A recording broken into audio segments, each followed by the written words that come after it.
한번 해볼게요. 파트 3입니다. 요때부터 좀 개념이 좀 어려워요. 네. 뭐 여기 있는 내용들이 뭐 이렇게 있는데 중요한 건 뭐냐면은 자, 요 세 개를 설치를 해야 됩니다. 그러니까 여러분 필요한 것들을 이렇게 설치하는 거는 여러분 익숙할 거예요. npm 우린 i라고 했죠. 상관없습니다. npm i 하면은 얘가 세 개가 합쳐지는 건데 이 관계에 대해서 한번 알려드릴게요. 여러분이 사용하는 건 얘예요. 얘. 다시 한번 이 도구 써야 된다. 근데 잘 보세요. 이 도구는 내부적으로 뭘 사용해요? 얘를 사용합니다. 그러니까 여러분이 얘를 쓰고 싶으면 얘만 설치하면 될까요? 아니면은 얘까지 설치해야 될까요? 당연히 둘 다 설치해야 되겠죠. 자, 근데 그런 경우도 있어요. 어떤 라이브러리는 내가 너를 쓰겠다 라고 하면은 지 스스로 필요한 거를 알아서 다 설치를 해주는 경우도 있고요. 그렇지 않은 경우도 있어요. 그렇지 않은 경우는 어떻게 된다? 우리가 이런 의존 관계를 합니다. 의존 관계. 자, 여기서 의존 관계가 어떻게 되죠? 이 녀석이 이 녀석을 사용하는 거예요. 그럼 누가 누구한테 의존하는 거예요? 이 녀석이 이 녀석한테 의존하는 게 아니라 이 녀석은 뭐예요? 얘 없으면 살아갈 수 없습니다. 그렇죠? 의존 관계가 이렇게 되는 거예요. 그럼 여러분이 얘를 쓰고 싶다. 그럼 얘만 깔면 될까요? 아니죠. 얘도 깔아야 되죠. 반대로 여러분이 얘만 필요해요. 그러면 여러분이 얘를 깔아야 될까요? 그럴 필요가 없겠죠. 그건 너무 쉬운 거죠. 이거는. 네. 자, 이렇게 까는 거고, 그 다음에 요 파일 시스템은 뭐냐면은 요 프로젝트 안쪽에 있는 파일에 접근할 수 있는 능력이 지금은 없는데, 네, 요거를 네, 깔아주면은 그게 됩니다. 자, 보세요.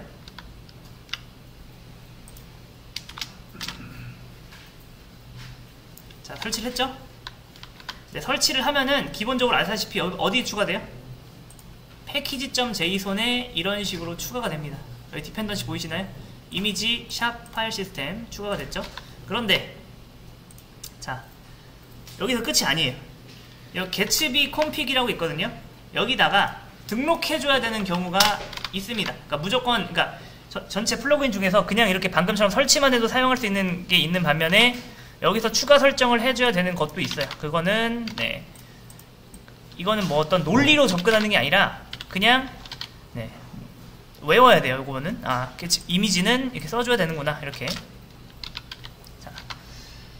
자, 그 다음에 한번 인덱스 페이지에다가 한번 요거를 추가를 한번 해볼게요.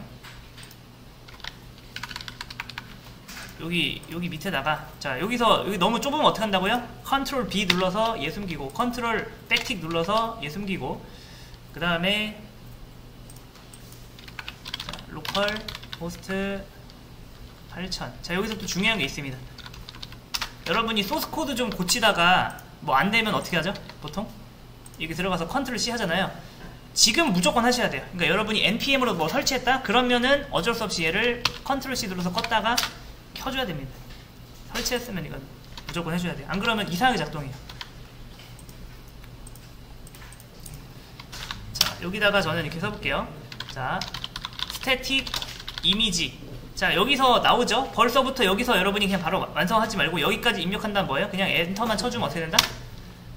얘가 여기에 임포트가 됩니다. 이렇게. 그 다음에 자, alt에다가 전 이걸 복사할게요. 요거는 뭐냐면은 그냥 그 뭐라고 해야 될까요? 설명. 시각장애인 분들을 위해서 설명을 달아주는 거고, 그 다음에 자, src는 뭐예요? 요건 주소인데 요건 여기 있는 거를 적어줄게요.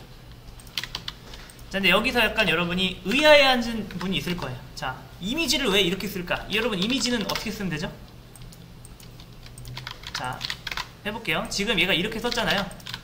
얘가 이걸 이렇게 썼는데 원래 이미지는 이렇게 안 써도 돼요. 어떻게 쓰면 되죠? 이미지 탭 이렇게 하면 돼요. 근데 왜 이렇게 쓰는지 이해를 하셔야 됩니다. 그 차이를 제가 이따 보여드릴게요. 그러니까 이미지는 원래 뭐다? 이미지 엘리먼트 쓰고서 그냥 쓰면은 이렇게 나오는데 이렇게 한 이유가 있습니다. 한번 제가 보여드릴게요.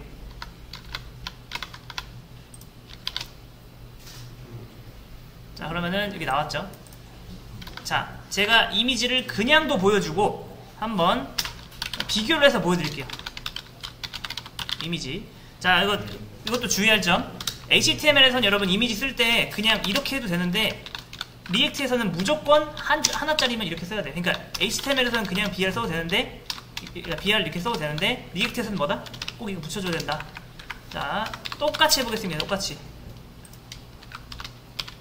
여기다가 붙여놓고 저장. 그럼 비교를 해보자고요. 여기다가 저는 HR을 하나 걸 거예요. HR이 뭐냐면은 이겁니다. 밑줄.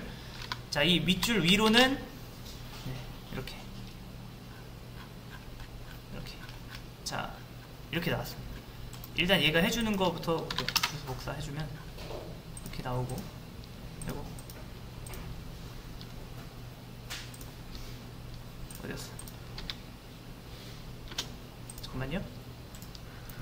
무슨 차이가 있는지 한번 까보시죠.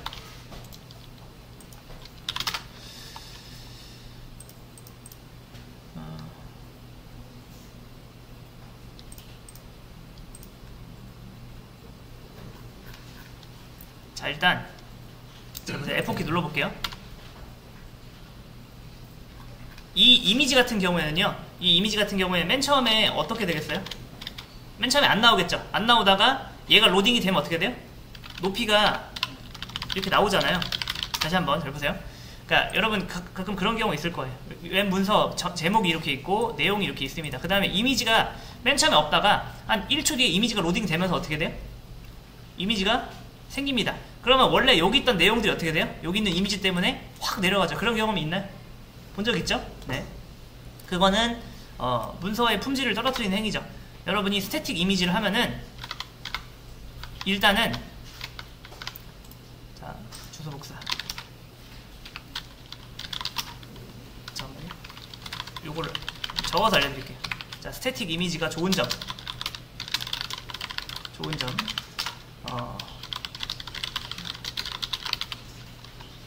리렌더링이 없다. 이게 뭐냐면은 이 브라우저가 이미지가 뒤늦게 추가되면 뒤늦게 다시 그려가지고 문서를 다시 그린단 말이에요. 그런 게 없어요. 왜냐? 얘는 로딩이 되기 전에 뭐예요? 잘 보시면은 높이가 이미 잡혀있죠. 네. 얘가 그걸 다 계산해서 높이를 잡아줘요. 그 다음에 뭐다? 알아서 적절한 크기로 된다. 그 다음에 그냥 이건 보세요. 그 다음에 또 하나 설정됨. 그 다음에 그게 무슨 말이냐면은 잘 보세요. 자, 중요한 겁니다. 여기서 자, 이미지 주소 복사해서 지금은 사실 이게 그렇게 큰 이미지는 아니거든요. 근데 만약에 이 이미지가 너무 커요. 그러면은 네, 만약에 여러분이 이미지를 쓰면은 얘를 무식하게 그대로 다운받거든요. 근데 스태틱 이미지 하면은 얘가 알아서 리사이징이나 뭐 크롭 같은 걸 해가지고 이미지를 적절하게 줄입니다. 네. 알아서 그게 이 말이에요. 그 다음에 다운로드 합니다. 자, 이게 이 말이냐면은 지금 이 이미지는 뭐예요? 외부 사이트에서 가져온 거고요. 얘는 어떻게 가져온 걸까요? 이렇게만 써주면 이렇게 쓰면은 얘가 이 이미지를 실제로 어떻게 해요? 다운로드를 받아요. 다운로드를 받아가지고 내부적으로 어딘가 저장해놨다가 보여줍니다. 그러니까 속도가 훨씬 빠르죠. 네. 그러니까 여러분 그 차이라고 보시면 돼요. 여러분이 어떤 이미지가 굉장히 중요해요. 근데 여러분이 그 이미지의 URL을 외웠어요. 그러면은 뭐다? 크롬 켜고서 그 URL 쓰면 뭐예요? 언제든 볼 수 있죠. 그런 거랑 이게 너무 중요해가지고 여러분이 뭐예요? 그 이미지를 다운로드합니다. 다운로드한 상태에서 뭐예요? 여러분이 보려면 어떻게 하면 되죠? 그 탐색기 들어가서 열어보면 되죠? 자, 뭐가 빠를까요? 이게 훨씬 빠르잖아요. 자, 다운로드 하는 게. 그런 것까지 해준다. 하는 거죠. 대충 이렇게만 알면 돼요. 이건 뭐 이렇게 엄청 깊게 파고들 필요는 없고. 이미지를 써도 되는데, 이왕이면은 뭐 써라? 이것만 바꿔주면 되잖아요. 너무 편하잖아요. 이거가 아니라 그냥 이것만 해라. 그러면 한 3, 4가지가 좋다. 네. 됐습니다. 자, 그러면 뭐라고 해야 될까요? 스태틱 이미지 컴포넌트로 이미지 노출 이렇게 하겠습니다.